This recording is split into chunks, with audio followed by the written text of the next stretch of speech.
Welcome to Project Library Planet. We are in a slightly unusual place today. This is Helsinki University main library in Kaisa house. The house is a work of art on its own, and a lot of people come here not to visit the library, but to admire the building and take pictures. However, as many as 8,000 students come here to use the library every day. And the collection is huge. There are about 1.5 million volumes to use. Students come here to spend the whole day sometimes. You can start by studying, then come and have lunch in the kitchen or in a cafe, and then continue working until late at night. Let's go and get to know the library a little better.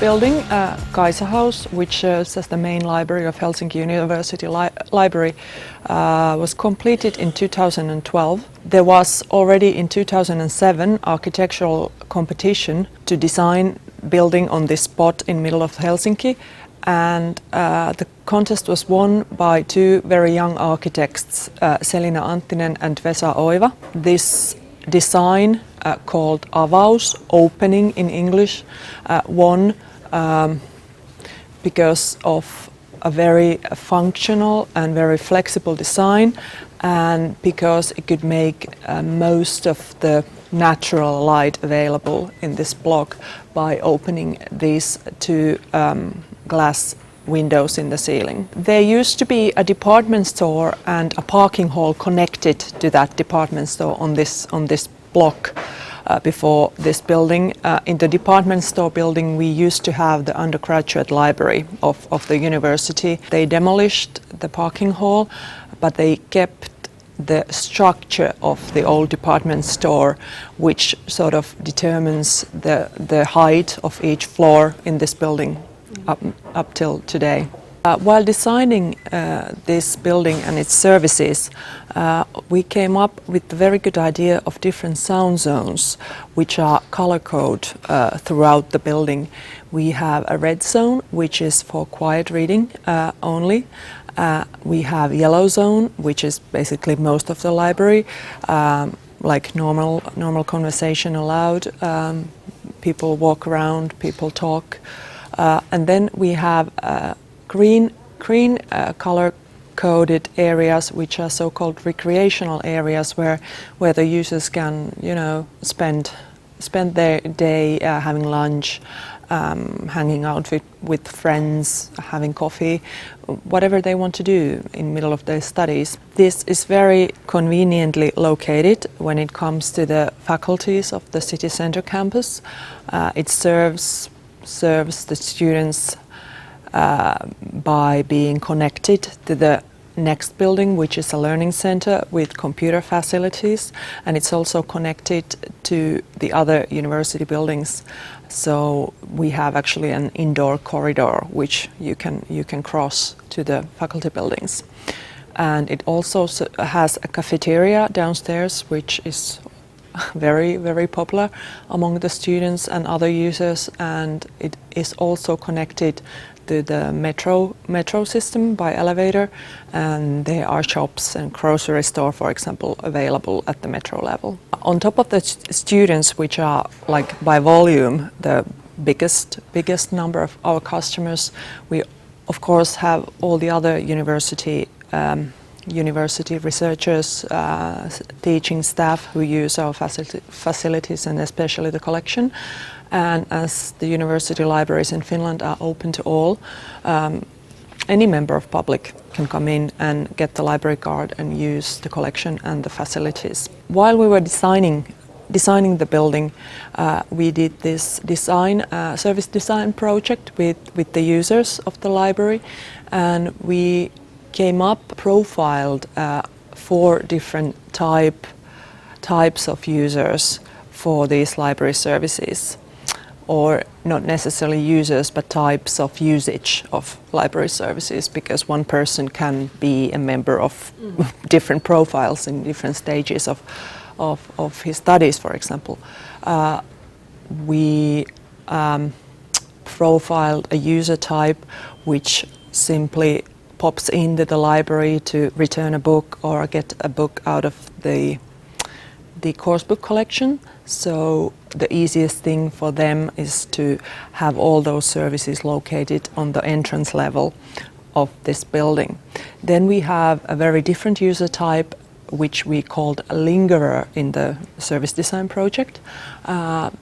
He or she is someone who comes into the library to spend the entire day here.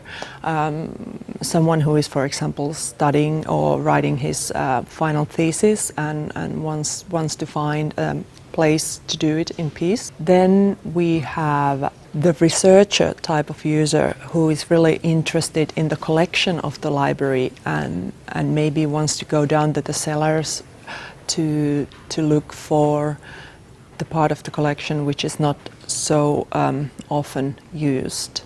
And then we have the type of user who we call patron in the service design project, who is sort of like the new user for whom all the services are new.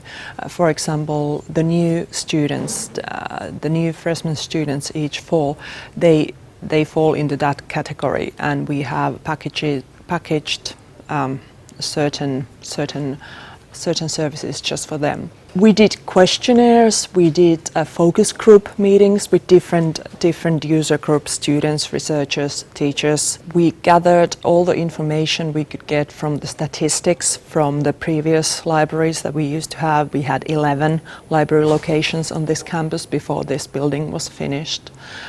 We combined all that information and had a lot of talks with the faculties of the university.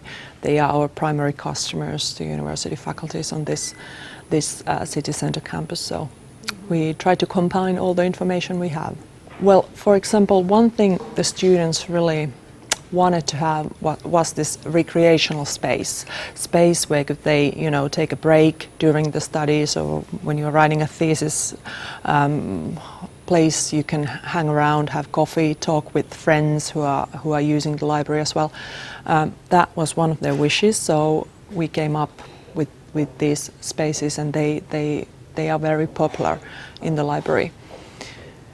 Also, one thing the students appreciate is the group work facilities. We have group work rooms on each floor in this library, and they are quite a lot used. Students or other users can book them by a web-based page system. So that was one of the wishes as well. We use various channels to communicate with our users. In this library, within the library premises, we have the info TV system, and we also use different sorts of signs. For example, in every elevator we have sign whenever we have something special to announce, for example, special opening hours around holidays or so forth. We are also active on social media. We use Facebook, Twitter, Instagram, and the point of that is not just to give our message out, but also to be able to listen to the customers and get the feedback. It is very easy for a user who is active on Twitter or Instagram, just post something about his or her experience here when he's actually in the library or using our services, and we try to get all that feedback and be available for them and answer the questions also online as soon as maybe. Very typical example is that printer is broken on one of the floors, or for example there was a case when somebody tweeted about having not enough chairs around a copy machine in the cellar floor, so we arrange more furniture there, because it's true, if you have a lot to do, you might want to sit down. Also, we got feedback about the wireless connection being poor in one part of the cellar, so the university IT department actually came in to check and put new wireless there. So that's the type of feedback we get, but we also get a lot of praise about like how happy our customers are, which is nice.